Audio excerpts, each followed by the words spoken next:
Fellas, I got a microphone. That's right. Gone are the days of dog shit audio quality on this channel, baby. We're moving up. We're moving forwards. Anyways, so we're looking at the Elektron Syntakt today. Got a couple of sound design tips for just getting the most out of it. Yeah, let's get into it. Let's get right. Let's go.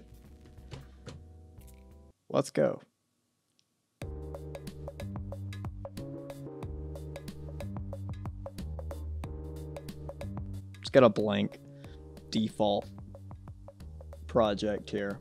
You know, nothing special. So the first tip that we're going to talk about is how you can get a shaker sound. If you don't know how the Syntakt works, there's a bunch of different machines, and these include like bass drum, snare, clap, etc. But there's not one dedicated specifically for a shaker. And so one trick that I use to get a shaker sound is to use either the digital or the analog channel, and to use the snare sound. And essentially, we're going to turn down the noise, turn down the decay time, and we're going to turn up the noise decay time. And then we're going to go to our amp envelope. We're going to change it to ADSR amp. We're going to get rid of all of the sustain, all of the release, make it a short decay, and then give it attack.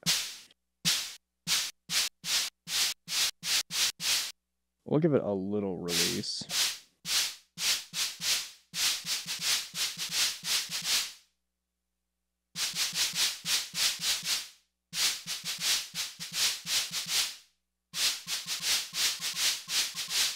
And then we'll give it a high pass filter.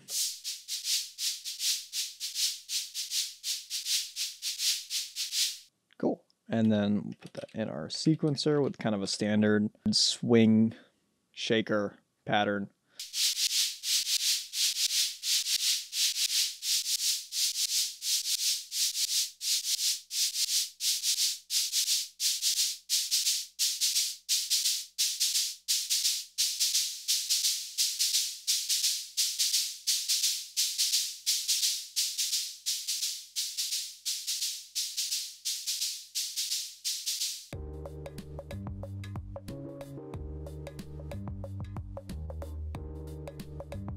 Our next tip is going to be to use the analog and the digital kick together to get a more nuanced kick sound. I think the kick machines are great on the Syntakt, but sometimes I find that they lack texture. So what I like to do is to take the analog kick or bass drum here, and I like to turn the decay down and leave an okay amount of hold, get rid of any amount of snap or tick.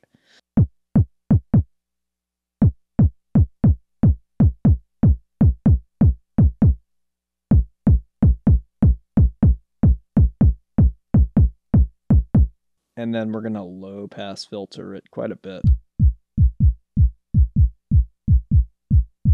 So this is going to be the body of the bass drum sound.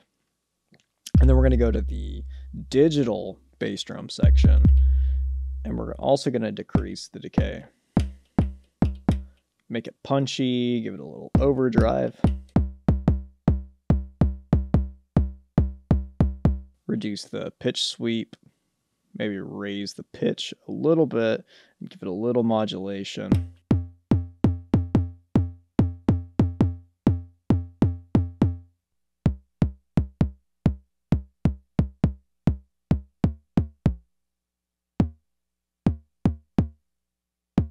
We're going to high pass filter this just to cut off some of the low frequency so it's not interfering with the other sound that we're using.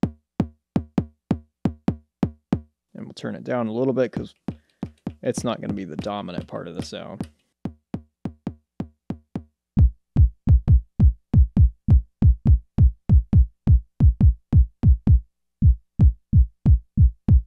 And it might sound kind of subtle, but I think in a mix, that little snap that you're getting from this part is going to cut through the mix a little bit better.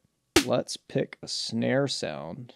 Another quick tip, if you don't know this, when you're selecting sounds, you can just hit the left arrow and you can go down to filter, and then you've got a bunch of different parameters that you can sort by, which is really useful. That's nice. Simple.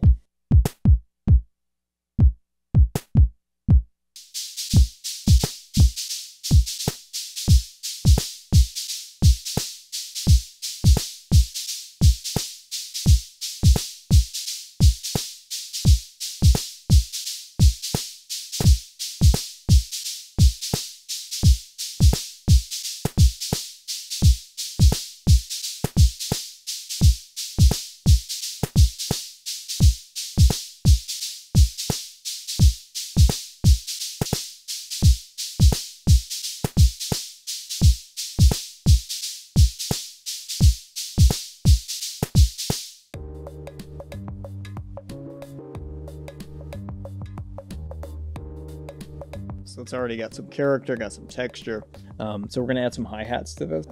You can use, number 12 here is analog, and it's just dedicated to cymbals, cowbells, and hi-hats, so any kind of metallic sounds. So we're gonna pick one of our hi-hat machines. I like the Open Hat Classic. Kind of a 909-ish sound. And what we're going to do is we're going to turn the decay down. So we get a closed hat. And we're just going to do, so that would be eighth notes. It's kind of boring. So what we're going to do is we're going to make the decay on 3 and 11 longer. So basically, this is functioning more like a real hi-hat where we're closing it and opening it rather than just having the same static sound over and over. So a lot of times what drummers will do, or a common kind of drum pattern in like rock and pop music, is to have an open hat before a snare hit, and then you close the hat when you hit the snare. So we're going to do that here. So we've opened the hi-hat on 3 and 11, and then we've got snare hits on 5 and 13. So we're going to try to replicate closing the hi-hat. And so how we're going to do that is we're actually just going to turn the velocity down super low.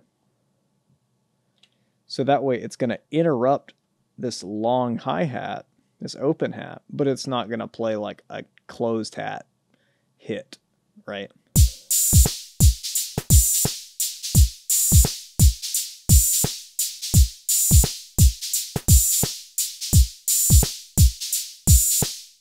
So that's nice. That gives it a little bit, kind of a little bit of feel. And then we're going to make this sound a little bit more humanized by first adding an LFO, random or sample and hold LFO to the tuning. And it's just going to be real subtle, like less than 1 here. And we're going to make this 1 BPM all the way up.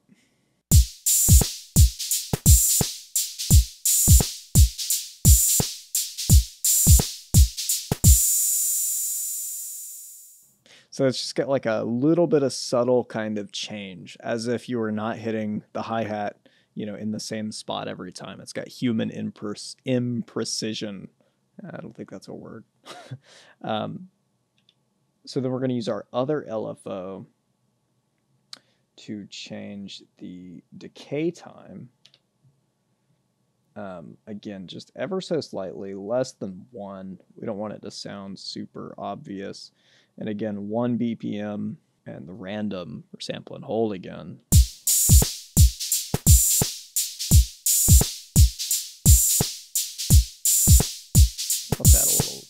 reverb.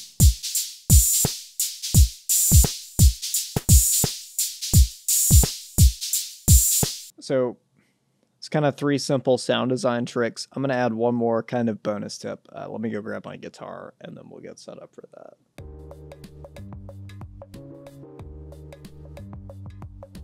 So I've got my guitar plugged in to the input of the Syntakt. And we can go into our mixer, into the 3rd page here, and we'll turn up our left and right. So we changed our audio routing, our input to mono, so that way we can just have a guitar going to the left.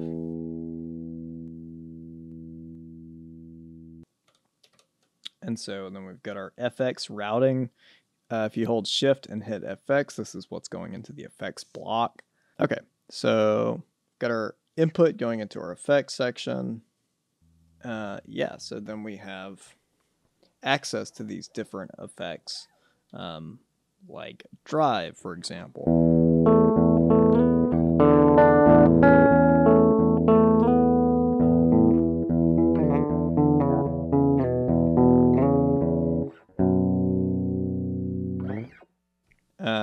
And then we've got a filter,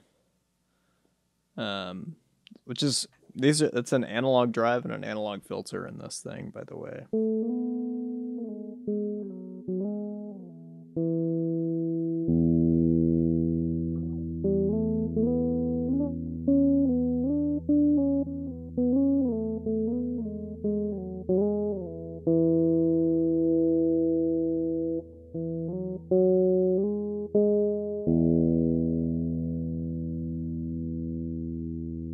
And then we can use the LFOs to modulate. So like we could modulate our filter frequency, for example.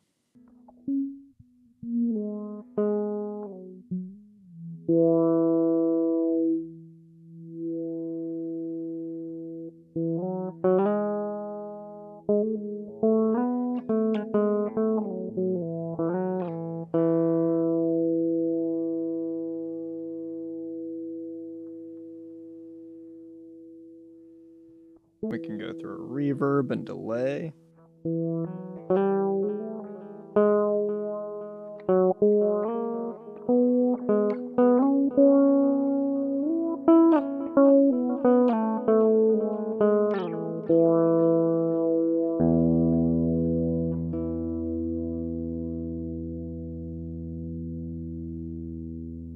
And then one thing that we could even do is we could go to our delay settings and we could turn the time of the delay really short so it's super fast, and turn up the feedback.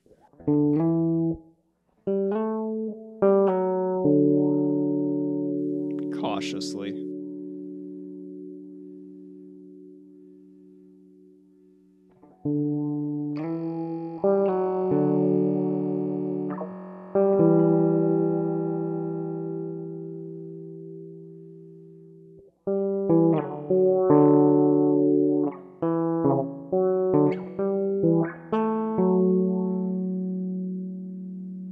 We can use our other FX delay to modify the delay time slightly. Turn the feedback down. I'm so scared of just obliterating my ears with feedback. So this real slight modulation of the delay should make sort of a chorus-like effect.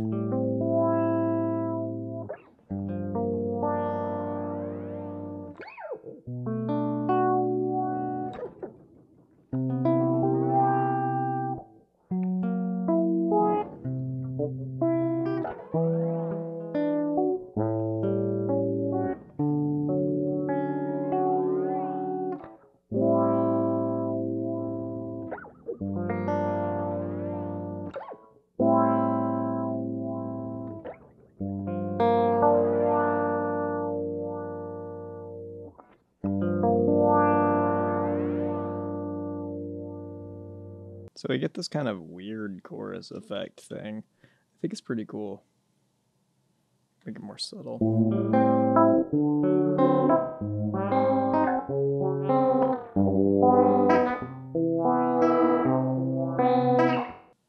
So yeah, so if we combine that all together.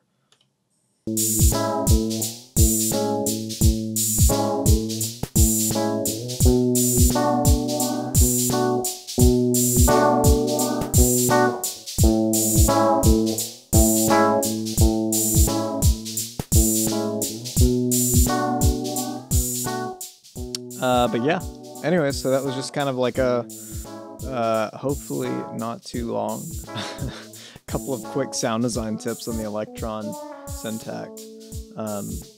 If you liked it, you know, like, comment, subscribe, all of that stuff.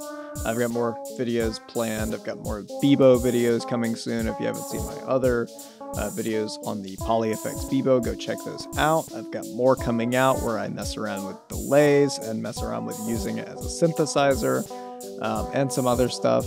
If you want to see more content on the Elektron, just you know, let me know. I'm happy to do anything.